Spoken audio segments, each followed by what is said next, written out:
Yawezekana wewe ni mmoja ya wale watu ambao wanaenda kwenye AI na kuuliza maswali kama sasa hivi ni saa ngapi, au ni wale watu ambao wanauliza AI maswali ya mitego ili kuipima kama ina akili au haina akili. Yawezekana pia ni wale watu ambao wanaenda kwenye ChatGPT maybe au Nano Banana, wanajipiga picha, wanatuma picha pale, wanajineta wamevaa suti, wanaweka status na wanaonyesha wenzie, unajifurahisha tu na AI. Basi upo nyuma sana, kwa sababu sasa hivi kuna watu wanapiga mipunga na kuna watu wanapiga pesa kwa kupitia AI hizo ambazo wewe unazichezea. Na kwenye hii video nitakwenda kuelekeza njia 4 ambazo unaweza kuzitumia ili upige pesa kwenye AI. Na hizi ni njia ambazo nazitumia na pia nimeona baadhi ya watu wanaonizunguka wanazitumia. Kuna mtu kaniuliza kwamba nawezaje kupata pesa kupitia AI? Nikagundua kuna umuhimu wa kuposti kitu kama hiki. Utanishukuru sana ukisubscribe. Hii ndio channel ambayo tunaposti mambo kuhusiana na internet, teknolojia na mambo ya AI kiujumla kwa Kiswahili kinachoeleweka. Unaweza ukashare video kwa mwenzako, ukalike video, YouTube wajue kwamba haya ndio mambo ambayo unayapenda, kukuletea mengine zaidi. Njia ya kwanza ambayo unaweza kupata pesa kupitia AI ni kutengeneza matangazo. Wengi wanatengeneza matangazo ya AI. Sasa hivi Instagram, vijana wengi wameanza kupiga hiyo issue ya kutengeneza matangazo kwa ajili ya maduka au wafanyabiashara. Tunajua wafanyabiashara bado wana uhitaji wa matangazo. Mpaka sasa hivi huwa nakataa baadhi ya wafanyabiashara wanaotaka natengenezea matangazo. Huwa natengenezea baadhi, then mambo mengine ninayofanya. Hii ni issue ambayo wengi kwenye Instagram wanaifanya. Unaweza kufungua account yako ukawa ni official mtengeneza matangazo. Inaweza kuwa ni picha au video. Rahisi sana, unatumia AI. Wafanyabiashara wengi hawana time na hayo mambo ya kutumia AI kutengeneza tangazo. Wako radhi wakupe kazi ufanye hivyo. Jinsi ya kufanya hivyo nimeelekeza sana kwenye hizi video, lakini mfumo simple ni kwamba unaweza kutumia AI kama Veo 3 au ile Gemini Omni Flash ukatengeneza matangazo ya Kiswahili, ukatumia Nano Banana kutengeneza matangazo ya picha.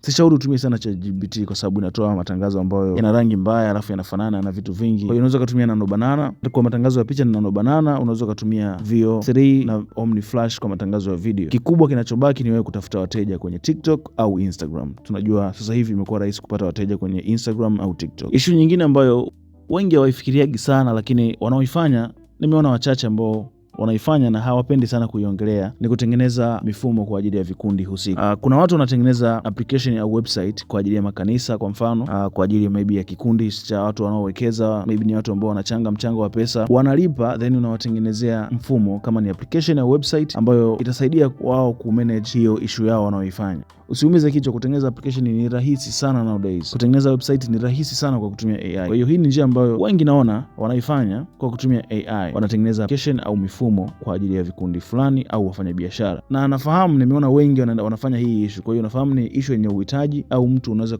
ukamwelezea then akagundua kuwa anahitaji. Lakini kama kawaida itakutaka ufanye promotion, itakutaka ujikite zaidi kwenye hiyo issue. Pesa kupitia AI ni content. Najua wengi mkisikia hivi mnakunja sura, mnageukia pembeni kwa sababu content nimefanya, content ni ngumu, content ni kitu ambacho sio vitu vyangu, content ni hivi. Kutumia AI kwenye content ni issue tofauti kabisa, kwa sababu hapa hauhitaji ujuzi mwingi sana, hauhitaji kuwa content creator ili kupiga pesa kwenye content kwa kutumia AI, kwa sababu AI itakusaidia kuandika script, itakusaidia kutengeneza visuals, itakusaidia kutengeneza sauti ili wewe kuonekana kabisa, au kuwa na ujuzi sana kuhusu content. Japo unatakiwa ujifunze mambo kadhaa kama sheria za platform husika, na hapa ndipo nashauri watu wachague platform ambazo zinatoa pesa kweli. Unaweza kutengeneza content za Facebook au za YouTube. Formula ipo hivi. Siwezi nikakwambia tu okay, fanya content then nikakuacha hapa. Formula iko hivi. Ukitaka kutumia AI kupata pesa kwenye content, kwanza chagua platform ambapo ni YouTube au Facebook au zote kwa pamoja ukitaka, kwa sababu hizi ndio platform ambazo zitakulipa vizuri. Mada kama movie recap ni mada ambazo sasa hivi kwa AI inawezekana kuifanya. Mada kama sport, michezo ni mada ambazo unaweza kuzifanya kwa AI. Mada kama udaku, hizo ni mada zote ambazo unaweza kutumia AI. Japo sio niambia anafanya hivyo kwa sababu wengi wanasubiri mpaka waambiwe kwamba utagusa hapa na utagusa hapa. Lakini ukitumia AI pia unaweza kaiuliza kwamba nataka kufanya mada fulani.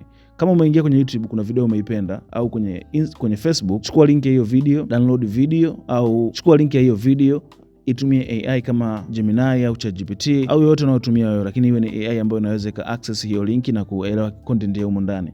Then iulize nawezaje kufanya content hii kwa AI. Yenyewe itakupatia workflow ambayo itakusaidia kutengeneza content inayofanana na hiyo kwa kutumia AI. Na issue ya mwisho ni kumiliki application au website. Hii ni issue ambayo kwa zamani ilikuwaga ni mtiti, kwa sababu una idea yako nzuri tu, lakini kutengeneza application ni gharama. Kwa hiyo sasa hivi imekuwa rahisi sana. Idea ndio inayomata na promotion, lakini kutengeneza application hiyo ni issue unaiachia AI. Unaweza kumiliki application yoyote. Sasa hapa hakikisha unatafuta tatizo ambapo wewe unakuwa unalisolve kupitia hiyo application yako. Nimeona watu wengi wametengeneza application na zinafaidika sana, either ni application za kulipia au application ambazo zinakuwa na watumiaji wengi alafu zinapata pesa kupitia matangazo. Unatafuta tatizo then ukisolve watu hawana noma kulipia kama application yako ina solve tatizo fulani au inarahisisha kazi fulani. Application hii hapo inaweza ikawa ni application yoyote au website yoyote. Hii ni issue ambayo pia watu wamejikita hapa, wanapiga pesa. Nimeona jamaa akatengeneza application ya kikubwa tafuta idea.